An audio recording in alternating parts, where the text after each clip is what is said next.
കഴിഞ്ഞ ടോപ്പിക്കിൽ നമ്മൾ പഠിച്ചത് management definitions, principles of management, processes of management ഇവയെല്ലാമായിരുന്നു. ഇതിനെയെല്ലാം ബേസ് ചെയ്ത് മാനേജ്മെന്റ് തിയറി എങ്ങനെ ഡെവലപ്പ് ചെയ്തു, ആരൊക്കെയാണ് മാനേജ്മെന്റ് തിയറീസ് ഡെവലപ്പ് ചെയ്തത്, അവ തമ്മിലുള്ള കമ്പാരിസൺ, ഇതെല്ലാമാണ് ഈ സ്ലൈഡിൽ പറയാൻ ഉദ്ദേശിക്കുന്നത്. വേൾഡ് വാർ സെക്കൻഡിന് ശേഷം, വേൾഡ് വാർ സെക്കൻഡ് വരെ വർക്കിംഗ് കണ്ടീഷൻസും വർക്കിംഗ് എൻവയോൺമെന്റും ഒരു ഫാക്ടറേ അല്ലായിരുന്നു. പക്ഷേ വേൾഡ് വാർ സെക്കൻഡിന് ശേഷം വർക്കിംഗ് കണ്ടീഷൻസിലും അതേപോലെ വർക്കിംഗ് പീപ്പിളിൻ്റെ വർക്കിംഗ് എൻവയോൺമെന്റിലും കൺസിഡറബിൾ ആയിട്ടുള്ള ചേഞ്ചസ് സംഭവിച്ചു. ഇതിനെല്ലാം കാരണം ഹ്യൂമൻ റിലേഷൻസ് ആണ് കൂടുതലായി ഫോക്കസ് ചെയ്തു തുടങ്ങിയതാണ് ഇതിനെല്ലാം കാരണം. ഹ്യൂമൻ റിസോഴ്സ് മാനേജ്മെന്റ് ഇതിന് ശേഷമുള്ള ടോപ്പിക്കിൽ നമുക്ക് ഡിസ്കസ് ചെയ്യാം. സയന്റിഫിക് മാനേജ്മെന്റ് അഥവാ മാനേജ്മെന്റ് തിയറീസ് മുന്നോട്ട് വെച്ചത് പ്രധാനമായും രണ്ട് വ്യക്തികളാണ്. നിങ്ങൾക്ക് പഠിക്കാനുള്ളതും ഇവരുടെ മാനേജ്മെന്റ് തിയറീസിലുള്ള ഡിഫറൻസ് ആണ് നിങ്ങൾക്ക് പഠിക്കാനുള്ളത്. അതിലെ ആദ്യത്തെ തിയറി മുന്നോട്ട് വെച്ചത് ഫ്രെഡറിക് വിൻസ്ലോ ടൈലർ ആയിരുന്നു. അദ്ദേഹം ഒരു മെക്കാനിക്കൽ എഞ്ചിനീയർ ആയിരുന്നു. He was the founder of the scientific management movement. അതായത് മാനേജ്മെന്റിന് ഒരു സയന്റിഫിക് അപ്രോച്ച് കൊണ്ടുവന്നത് അദ്ദേഹമാണ്. അതിനു സമാനമായ വേറെയും 3 തിയറീസ് ആണ് ഉള്ളത്. 4 പ്രധാനപ്പെട്ട management theories. First one, Taylor scientific approach to management, Henry Fayol's functional approach, modern human relations approach, and behavioral science approach. അതിലെ ആദ്യത്തെ തിയറി ടൈലേഴ്സ് തിയറിയാണ്. ടൈലേഴ്സ് തിയറിയിൽ പ്രധാനമായും സയന്റിഫിക് മെത്തേഡിൽ കൂടെ 4 കാര്യങ്ങളാണ് അദ്ദേഹം മുന്നോട്ട് വെച്ചത്. First one, observation. Second one, measurement. Third one, experimentation. And fourth one, inference. അദ്ദേഹത്തിന്റെ കമ്പനിയിലെ ലോ എഫിഷ്യൻസിക്ക് കാരണമായ, അതായത് കാര്യക്ഷമത കുറവാവുന്നതിന് കാരണമായ കാര്യങ്ങൾ അദ്ദേഹം പഠിച്ച് അതിൽ നിന്ന് ഒരു കൺക്ലൂഷനിൽ എത്തിച്ചേരുകയാണ് ഉണ്ടായത്.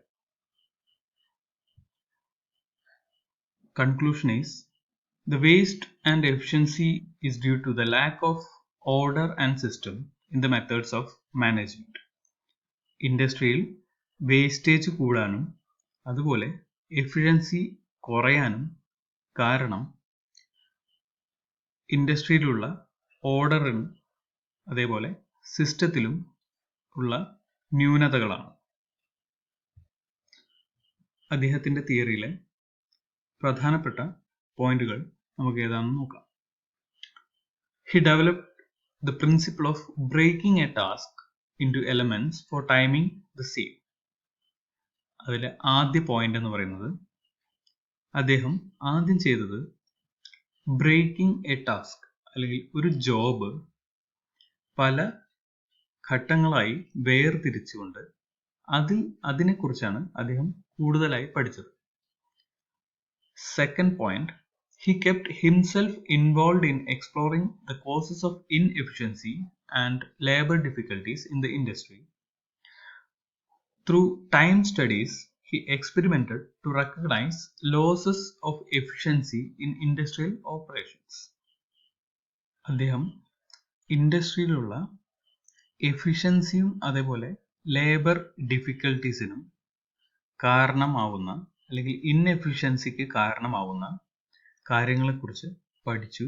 അതോടൊപ്പം ഒരു സയന്റിഫിക് അപ്രോച്ചിലൂടെ എന്തൊക്കെയാണ് എഫിഷ്യൻസി കുറയാനുള്ള കാരണങ്ങൾ, അതായത് ഒരു ഇൻഡസ്ട്രിയിൽ എഫിഷ്യൻസി കുറയാനുള്ള കാരണങ്ങൾ എന്തൊക്കെയാണ് എന്നുള്ളതും പഠിച്ചു. Third point is he evolved certain principles of investigating work on scientific basis, selecting the best worker for a task. ഒരു ജോലി ചെയ്യാൻ ഏറ്റവും അനുയോജ്യനായ വ്യക്തിയെ എങ്ങനെ സെലക്ട് ചെയ്യാം, സയന്റിഫിക് ബേസിസിൽ എങ്ങനെ സെലക്ട് ചെയ്യാം എന്നുള്ളത് അദ്ദേഹം കാണിച്ചു തന്നു. അതോടൊപ്പം ആ വ്യക്തിയെ കൂടുതൽ സ്കിൽ ഉള്ള ഒരു വ്യക്തിയാക്കി മാറ്റാൻ എന്തൊക്കെ ട്രെയിനിങ് ആണ് കൊടുക്കേണ്ടതെന്നും അദ്ദേഹം വ്യക്തമാക്കി. അതോടൊപ്പം മാനേജ്മെന്റും വർക്കേഴ്സും തമ്മിലുള്ള cooperation കൂട്ടുവാനും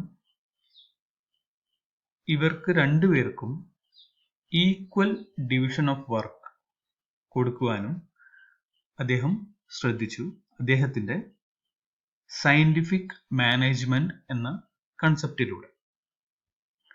fourth point is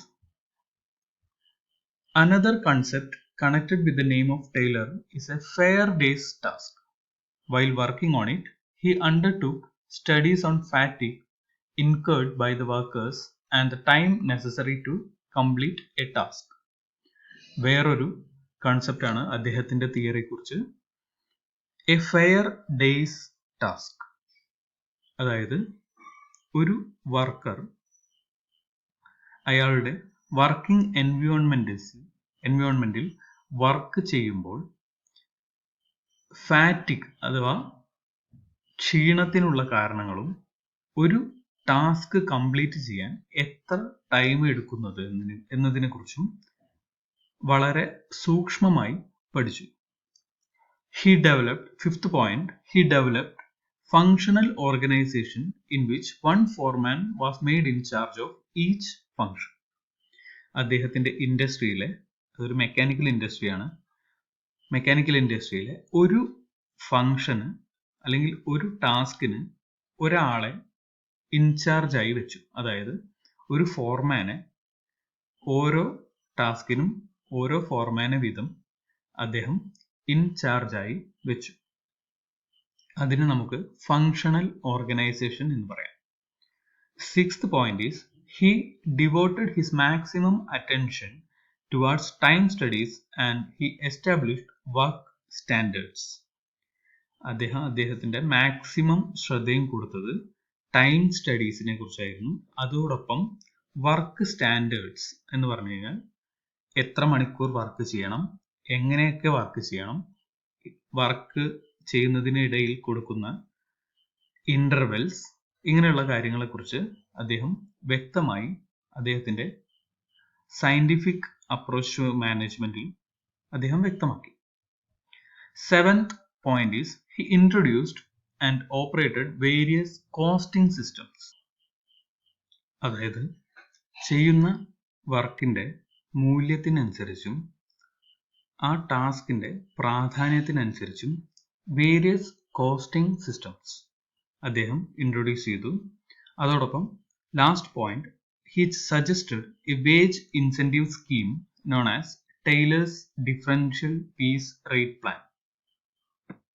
differential piece rate plan എന്നതിൽ കൂടെ അദ്ദേഹം ഉദ്ദേശിച്ചത് ഒരു വർക്കർ എത്രത്തോളം എഫിഷ്യന്റ് ആണ് എന്നതിനനുസരിച്ചാണ് പേയ്മെന്റ് ചെയ്യുന്നത്. അതായത് ഒരു വർക്കർ സ്ലോ വർക്കർ ആണെന്നുണ്ടെങ്കിൽ ലോ പീസ് റേറ്റ് ആണ്. അതായത് പീസ് റേറ്റ് എന്ന് പറഞ്ഞു കഴിഞ്ഞാൽ ഒരു ഇൻഡസ്ട്രിയിലെ ഔട്ട്പുട്ട്, അതായത് ഒരു പാർട്ട് ഉണ്ടാക്കുന്നതിന്റെ റേറ്റ്, അതിനെയാണ് പീസ് റേറ്റ് എന്ന് പറയുന്നത്. അതായത് ഒരു മണിക്കൂറിൽ ഇത്രയ്ക്ക് നമ്പർ ഓഫ് പാർട്സ് ഉണ്ടാക്കുന്നതിനെയാണ് പീസ് റേറ്റ് എന്ന് പറയുന്നത്. ഒരു സ്ലോ വർക്കർ ആണെങ്കിൽ അത് തീർച്ചയായും കുറയും.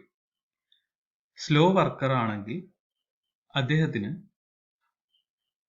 പേയ്മെന്റ് എന്ന് പറയുന്നതും കുറവായിരിക്കും. അതുപോലെ തന്നെ എഫിഷ്യന്റ് വർക്കർ ആണെന്നുണ്ടെങ്കിൽ പേയ്മെന്റ് കൂടുതലായിരിക്കും. അതാണ് Taylor's differential piece rate plan. Slow വർക്കേഴ്സിനും എഫിഷ്യന്റ് ആയ സ്പീഡായി ജോലി ചെയ്യുന്ന വർക്കേഴ്സിനും 2 രീതിയിലുള്ള പേയ്മെന്റ് ആണ് അദ്ദേഹം കൊടുത്തത്.